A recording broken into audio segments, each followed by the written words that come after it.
Hello,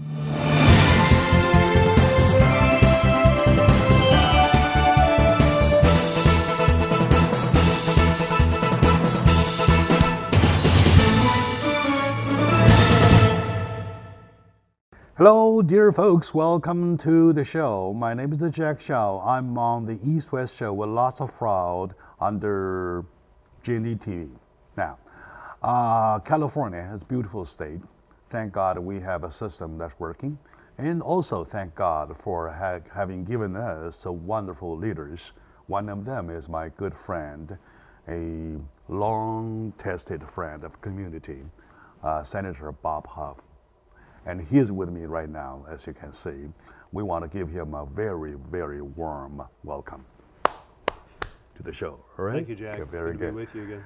And if you recall 2 years ago in the summertime, when we were hit by a very, very devastating issue called SCA 5, you will probably remember Senator Bob Huff almost right away, because he was the one who stood up to help with the community by analyzing the bill, by opposing the bill, which later on went dead. Not totally dead, well, that's another issue, but we call it a periodical victory or something like that kind, right? So that's a lot of efforts in there, and for that, I would like once again give you the huge credit. Thank you for having done that. And that's not only starting where Senator Bob Huff does his job, and that's not the end of his job. He goes on, and right now he is in addition to doing his excellent job as a senator of California, he's preparing himself for his campaign for LA County Supervisor. We'll later on cover that part also. Okay. But yet I would like at this very moment to start with a little something about Update of California. Mm-hmm. So speaking of Update of California, the most concern is about our budget, right? So what's the budget deal, California recent budget deal now? Please update us. Sure. Well, as you know, we went through a really tough recession. Technically, it ended June of 2009. Nobody's felt like it ended. You know, It's been a very slow recovery, but the state's revenues are coming back now. Mm-hmm. So part of the problem is going into the recession, we built a lot of debt, and we have a wall of debt, unfunded pensions, some other things. Mm-hmm. So as we look at a budget to try to craft a spending plan for the state, we want to make sure we pay down debt. We want to make sure we put money aside for a rainy day fund. You remember the voters authorized one in the last election. Okay. But we want to make sure we fully fund education and some of the other priorities of the state. So this last struggle with increasing revenues, and the budget spent about $10 billion more than the previous year. That's a lot of money. But with that, we're trying to make sure that we don't overspend and have ongoing programs we can't sustain. All right. But still take care of the basic needs. So that's a real struggle. Yeah. And all in all, the governor did a good job of holding his own party back from growing the growth of spending too much. We still look at a couple of years from now, when the Prop 30 temporary taxes wear off, that it looks like right now we have about a $2.5 billion deficit at that time, even though we had $10 billion more higher spending this year, and we ended up with unanticipated revenue totally about $14 billion. So it's an interesting struggle, but that's some of the background of what we were wrestling with. I know it takes a long time and lots of efforts to get where we are now, but I have a few questions to ask, to check with you. To the to average Americans, average Californians, our understanding ability is so limited, right? So only by telling us, are we all red, or are we all black, or are we still having some red numbers? Well, we're still having some red numbers. We have our healthcare is growing dramatically. And if you look at our funding priorities since the peak of the recession, we've grown our healthcare by almost $18 billion. General government's grown by 6 or so. Education has grown significantly as well. Our transportation infrastructure is lagging way behind. So you could say we have a deficit there. And, the Department of Finance, that's the governor's branch, says we're about $59 billion underfunded on just fixing our roads that we already have existing. That's not new capacity. Uh-huh. So yeah, we have some serious issues. Healthcare, we just expanded that. The state expanded healthcare without really a way to pay for that. So now we move into extraordinary session. Normally we deal with all of our issues in a regular session. They go into extraordinary session and now they want to raise taxes to help pay for transportation and pay for some more health care that frankly I think they should have taken care of during the regular budget. I see. My second question, Senator, is that back then we have a term called IOUs, right? So it's what's for some time very prevailing for quite a bit. So are we paid off on those IOUs?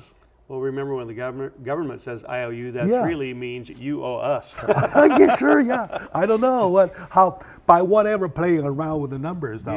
Yeah, I want those IOUs to be paid off. We've made some significant process on that, and part of the rainy day fund that we voted on in 2014 said when we have higher revenues, a certain percentage goes to pay off debt, and a certain percentage goes into the bank for the rainy day when the when the budget's not there. So we are doing that, but we still have $200 billion of unfunded regular liabilities. That doesn't touch the roads I was talking about. So we're healthy, but we're getting healthy. I wouldn't say the patient is fully well yet, and that's why we have to make sure we don't grow our spending too much to where we can't support it the next time we have a recession, because it's going to happen. We just don't know when.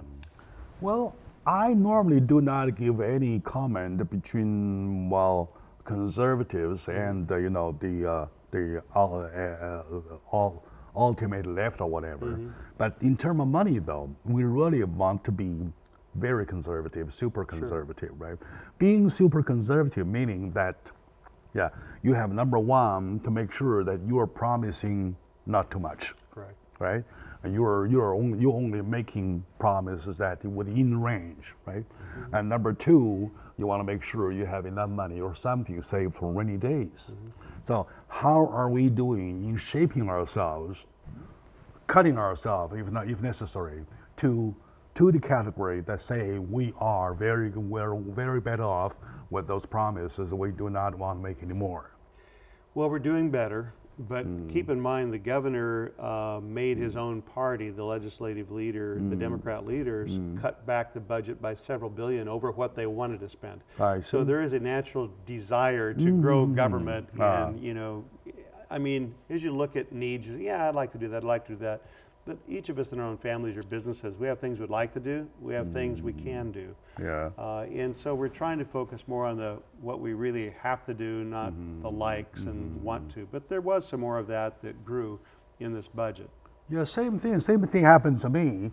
Like say at the turn of the year, I decided I need a car. And then I felt that I fell in love with the Cadillac Escalade. All right. When I checked the number, I said, no, I don't want to make that promise, right? And then I take second step down and the third step down, get to a point where I believe, I'm capable of doing, right? Same thing happens to a state, right? Same thing happens to a state. Now, are we good with our pension plans? I know that's a big problem. With our patient plans? No, pension plans. Oh, pension plans. No, that's one of our big unfunded liabilities. We got very generous back under Governor Gray Davis when the Silicon Valley was doing very well, and then it ended up in what we now call the .com they bust. broke. Right, They broke the bubble, right? But we made a lot of assumptions on pensions. They told the legislators then, I wasn't there at the time, that we will never have to put another dime in this, and we can make these pensions more generous. Well, of course, that collapsed just a couple of years later, but we're still obligated to pay it because we have these contracts with all these employees that came in then. So that's probably 150 of the $200 billion unfunded liabilities that we have right now are on the pensions. And last time you were here, Senator, we're talking about quite a bit about the lacking off of California transportation infrastructures, right? So do we have money reserved for that, or put aside for that, or budgeted for that? No. We have some income streams that should be going to that. Some of it is, and this is, but not all of it. I think we talked before about the truck weight fees. There's about $1 billion a year that they have taken to the general fund rather than fixing the freeways and roads that the trucks go on. That's what it was for.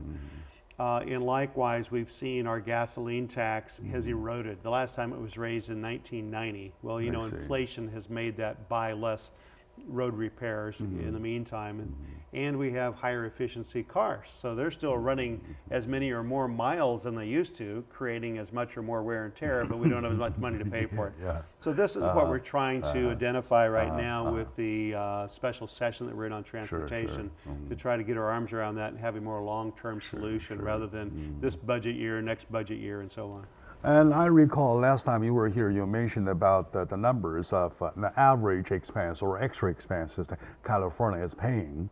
Instead of every other states on average paying $89 per year for the road conditions, we're doing $369. You know what? Amazingly, that number got lots of response in my email saying, Jack, we thank you for digging those numbers out from Senator. We need more of that. So we're in the dark of it. Yeah. So people never heard about it. So it is something really calls for the money, right?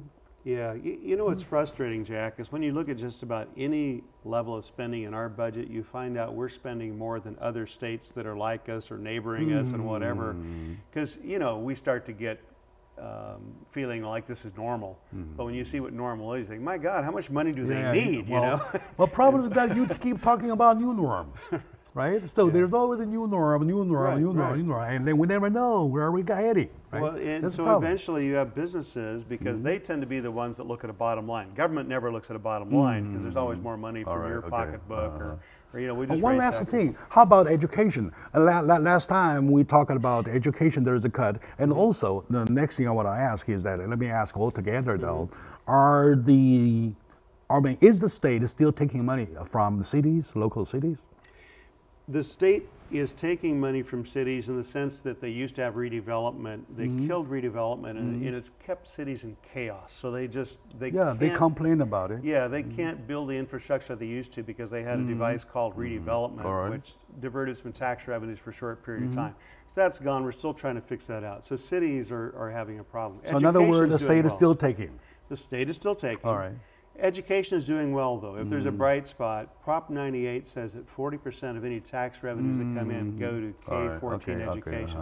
So they're doing really well. We have $3,000 per student more than we did in 2011-12 in this fiscal year. So. All right, good. At least I have 50% of my trepidation taken care of. All right, good. All right, let's take a short moment now. When we come back, let's find out from our senator about the Harvard complaint. Yeah, that's a big issue, right? Yes, it is. We need some update, please.